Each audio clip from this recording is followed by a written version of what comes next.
सफल होने के लिए असफल होना बहुत ज़रूरी है। तो आज की लाइन क्या है कि सफल होने के लिए असफल होना बहुत ज़रूरी है। तो स्वागत है आपका अपने आरएनसी परिवार में।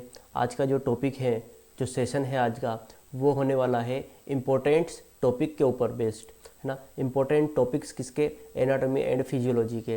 अभी एग्ज़ाम आने वाला है, जिसके भी अभी बैक आई थी पहले, वो वापस से तैयारी करेंगे। और तैयारी करने के लिए इम्पोर्टेंट टॉपिक की आवश्यकता है अभी के लिए, कि इम्पोर्टेंट जो टॉपिक है वो कौन कौन से हैं जिसमें ज़्यादातर क्वेश्चन पूछे जाते हैं। तो शुरुआत करते हैं इम्पोर्टेंट टॉपिक्स की।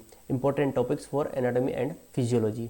इम्पोर्टेंट टॉपिक्स में सबसे पहला जो नाम आता है वो आता है किडनी का। ठीक है, सबसे पहले है किडनी, उसके बाद में है रेस्पिरेटरी ऑर्गन्स। रेस्पिरेटरी ऑर्गन्स पहले भी, रेस्पिरेटरी जो सिस्टम का क्वेश्चन पहले भी आया हुआ है, मेजर क्वेश्चन आया हुआ है, इस बार भी आने के चांसेस है। और पूछेगा क्या? डायरेक्ट पूछ लेगा, analyst the respiratory organs name. ठीक है, एनलिस्ट करना है और रेस्पिरेटरी सिस्टम जो ऑर्गन्स है उनके नेम एनलिस्ट करो। ठीक है, उसके बाद में हार्ट एक मेजर जो ऑर्गन है वो है। हार्ट के अंदर से भी क्वेश्चन बन सकते हैं।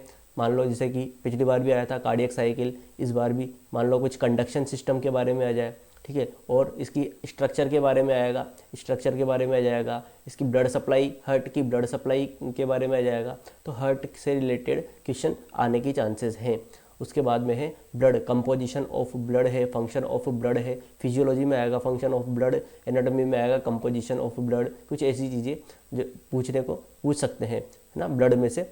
उसके बाद में है ब्लड ग्रुप। ये ब्लड में से सबसे इम्पोर्टेंट जो अभी के लिए है वो इम्पोर्टेंट है कि ब्लड ग्रुप अब पूछा जा सकता है, क्योंकि पिछली बार में नहीं पूछा गया था।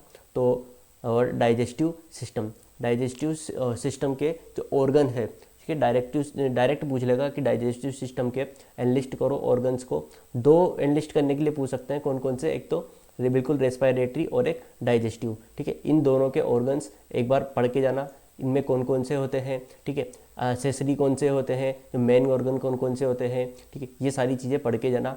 उसके अलावा इंटेस्टाइन डाइजेस्टिव सिस्टम का ही है, लेकिन इनमें से भी कौन सा है, मतलब एक इंटेस्टाइन, ये इसके बारे में पूछ सकते हैं। ठीक है, उसके बाद में है जो कॉमन क्वेश्चन है सेल एंड टिश्यू का। सेल एंड टिश्यू के हर बार क्वेश्चन आते हैं, कहीं ना कहीं से क्वेश्चन घूम फिर के सेल एंड टिश्यू के ऊपर आते ही हैं।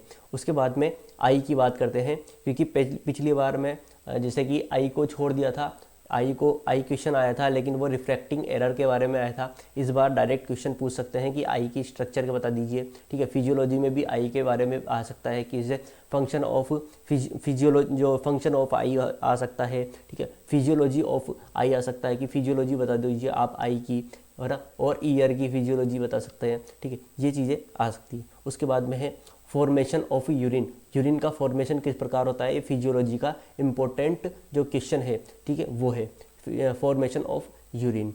उसके अलावा है लीवर में से क्वेश्चन आएंगे, क्योंकि लीवर कितने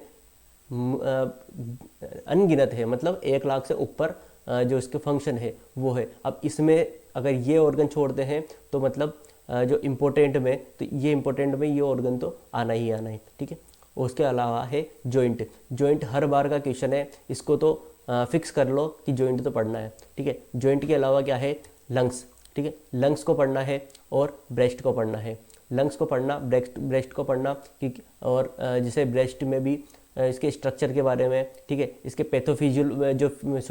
फिजियोलॉजी है वो पूछ सकते हैं कि गैलेक्टो जो मिल्क का फॉर्मेशन कैसे हो रहा है, डायरेक्ट क्वेश्चन आ सकता है कि मिल्क का फॉर्मेशन किस प्रकार से होता है, ये वाला क्वेश्चन पूछा जा सकता है। उसके अलावा है फीमेल रिप्रोडक्टिव ऑर्गन। ठीक है, फीमेल के जो रिप्रोडक्टिव ऑर्गन्स है उनके बारे में पूछ सकते हैं, जैसे कि पिछली बार यूट्रस, है ना, उसके बाद अलावा अब आ सकता है फेलोपियन ट्यूब क्या होता है, ओवेरी क्या होती है। ओवेरी और यूट्रस से ज़्यादा क्वेश्चन आते हैं, फेलोपियन ट्यूब से इतने नहीं आते, लेकिन फिर भी अपन याद कर ले, क्योंकि जो पूरा का पूरा फीमेल रिप्रोडक्टिव सिस्टम है वो पूरा इम्पोर्टेंट है।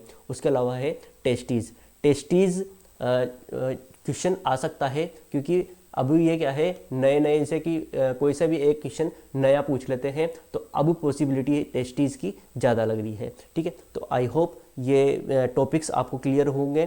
तो यही आज का सेशन था। इसमें हम एनाटॉमी के इम्पोर्टेंट टॉपिक्स के बारे में डिस्कस करने वाले हैं कर रहे थे।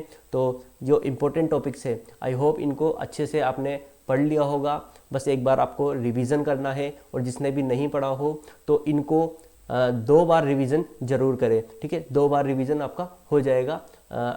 एक दिन के पूरे ये टॉपिक्स है, एक दिन और दूसरे दिन भी आप रिवीजन कर सकते हैं।